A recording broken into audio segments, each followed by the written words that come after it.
안녕하십니까, 최우선 목사입니다. 오늘은 새로운 생활 제2권 새로운 생활 제3과 그리스도인의 생활에 대해서 함께 우리가 공부하고자 합니다. 자, 제가 질문을 먼저 한 가지 드리죠.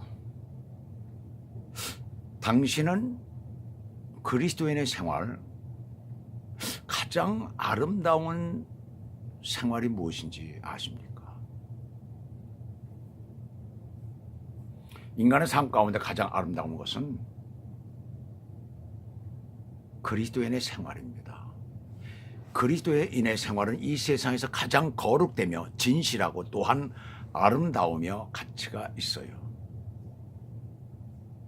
간혹 성령의 은사를 받았다고 하는 사람들이 불의와 악독과 교만과 또한 추태 이런 것들을 발견할 수가 있는데, 그것은 그들이 진실한 그리스도인이 아니기 때문에 그렇습니다. 성령으로 거듭난 그리스도인들은 그들의 생활에 열매가 날마다 맺혀지게 되어 있어요. 그래서 우리가 데살로니가전서 에서도 우리가 보고 갈라디아서 5장에서도 우리가 발견할 수가 있지만은 성령의 9가지 열매라는 게 있잖아요. 사랑과 희락과 화평과 오래 참음과 자비와 양선과 충성과 온유와 절제, 이 9가지 열매가 날마다 맺혀질 때에 참 그 삶이 아름다워지는, 누가 봐도 참 아름답다, 참 보기 좋다, 참 저 사람 대단하다라고 인정을 할 수밖에 없는 그러한 삶을 살게 되는 것입니다. 그래서 하나님께서 거룩하신 것 같이 우리 그리스도인들은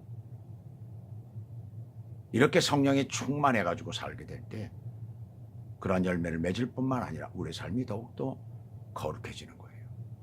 하나님께서 거룩하시기 때문에 우리는 거룩한 삶을 살아야 되는 것입니다. 그렇다면 성령에 의해서 나타나는 우리 그리스도인들의 삶, 개인적인 삶이 무엇인가? 우리가 개인 생활 한번 함께 보도록 하겠습니다. 그리스도인의 삶은 우선 첫 번째로 이 복음에 합당하게 살아야 되는 것이에요. 하나님의 말씀이 우리들에게 가르쳐주고 있는 그것을 따라서 우리가 사는 것이 복음에 합당한 삶입니다. 그래서 제일 첫 번째 뭐냐면, 그리스도인의 모범적 개인 생활을 하시려면 날마다 성경을 상고하며 그 말씀대로 살아가는 거예요. 그래서 마태복음 4장 4절에 보시면 시험을 당하신 예수님께서 사탄으로부터 시험을 당하셨죠. 그때 그 시험을 다 물리치시고 이런 말씀을 하시잖아요. 사람이 떡으로만 살 것이 아니요 하나님의 입으로 나오는 모든 말씀으로 살 것이니라 그랬어요. 우리가 인간이 날마다 양식을 먹듯이 아침, 점심, 저녁을 갖다 계속해서 먹듯이 그래야만 우리가 살아가잖아요. 우리의 육신이 살잖아요. 그와 똑같이 우리 그리스도인들도 하나님의 말씀을 날마다 먹으며 살아가고, 또한 그 말씀 가운데서 우리에게 가르쳐 주시고 우리가 원하시는 것들, 지시하시는 것대로 우리가 살아갈 때에 우리는 온전한 생활이 되는 것입니다. 올바른 신앙생활이 되는 것이에요. 그 다음에 두 번째는 때를 따라 기도하며 필요한 것을 간구하는 것입니다. 기도는 거듭난 자의 호흡이에요. 하나님과의 대화가 되는 것입니다. 그래서 기도를 하지 아니하면 우리가 숨을 쉬지 않으면 살 수가 없듯이, 기도하지 아니하면 그리스도인으로서 거듭난 자로서 숨을 못 쉬는 거예요. 우리가 숨을 쉬어야 살 수 있듯이 그리스도인들은 날마다 기도해야만이 우리가 살아갈 수가 있는 것입니다. 호흡이 있어요. 그리고 또한 이건 대화에 하나님과의 방편이 되거든요. 하나님과 날마다 주고받는 그런 대화. 내가 주님 앞에 간구할 내용이 있을 때 그 문제를 하나님 앞에 하려면 주님이 우리의 기도를 들으신다는 얘기예요. 그래서 데살로니가전서 5장 17절에 보시게 되면 쉬지 말고 기도하라 라고 말씀을 하십니다.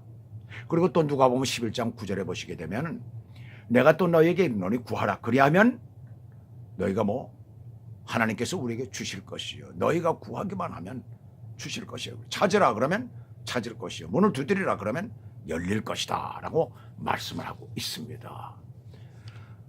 또 그 다음에 세 번째는 뭐냐면 구원받지 못한 사람들에게 복음을 전해야 되는 것이에요. 그 사도행전 1장 8절에 보시면 오직 성령이 너희에게 임하시면 너희가 권능을 받고 예루살렘과 유대와 사마리아와 땅끝까지 이르러 내 증인이 되리라 하시니라 라고 주님께서 우리들에게 마지막으로 말씀을 하시고 부탁을 하신 것입니다. 그래서 때를 얻든지 못 얻든지 예수 믿는 사람은 거듭난 그리스도인들은 순간순간마다 믿지 않는 영혼들을 만날 때마다 그들을 주님 앞으로 인도하기 위해서 복음을 전해야 되는 것이에요. 그 다음에 네 번째는 범사의 선한 청지기가 되어서 맡은 일에 충성을 다해야 됩니다. 베드로전서 4장 10절에 보시면 각각 은사를 받은 대로 하나님의 각양 은혜를 맡은 선한 청지기같이 서로 봉사하라라고 말씀하고 있어요. 그래서 우린 교회 안에서 내가 맡은 일에 또한 혹시 맡지 못한 일이었다 할지라도 다른 사람이 어떤 일을 할 때 그 일을 도와야 되는 것입니다. 그 다음에 다섯 번째는 성령의 가마를 소멸치 말고 영적인 생활을 위해서 성령의 9가지 열매를 맺는 것입니다. 아까도 말씀을 드렸지만은 사랑과 희락과 사랑이죠. 다른 사람을 사랑하는 거예요. 또 희락 항상 기쁨이 흘러넘치는 것입니다. 화평과 왼수진 자도 정말 왼수도 내가 품에 안을 수 있는 그런 게 되어야 되죠. 또 오래 참음과 오래 인내하며 참는 것이죠. 누가 나한테 어떤 일을 하든 무엇이라고 하든 그것을 참을 줄 알아야 돼요. 그 다음에 자비와 자비를 베풀 줄 알아야 돼요. 양선과 그런 자비와 긍휼 거의 다 비슷한 말이죠. 그 다음에 충성과 하나님의 일에 충성한 온유와 절제다 라고 이렇게 말씀을 하고 있습니다. 그런 삶을 우리가 살 때에 놀라운 하나님의 역사가 저희들 가운데 나타날 줄로 믿습니다. 우리가 너무나 잘 알지만은 옛날에 그 평양시내 김익두 목사 같은 사람 아주 유명한 평양의 깡패였지 않습니까? 그가 길거리 한번 지나가기만 하면 사람들이 다 도망을 갔다는 거예요. 조금만 스트로면 그냥 사람을 때리고 폭력하고 막 매다 꽂고 막 이랬기 때문에 김익두는 다 그러면 그냥 자던해도 깜짝 놀라서 깨어날 정도로 말이죠.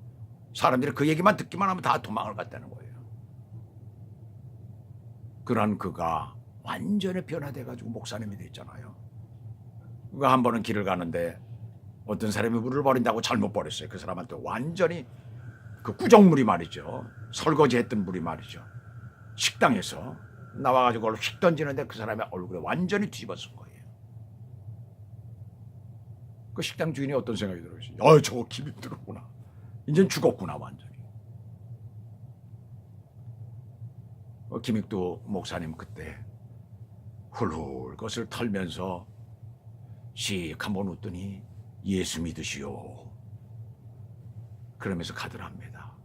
거기에 식당 주인이 감동을 받고 그 다음부터 교회 다니며 정말 열심으로 충성하는 그런 사람이 됐다고 합니다.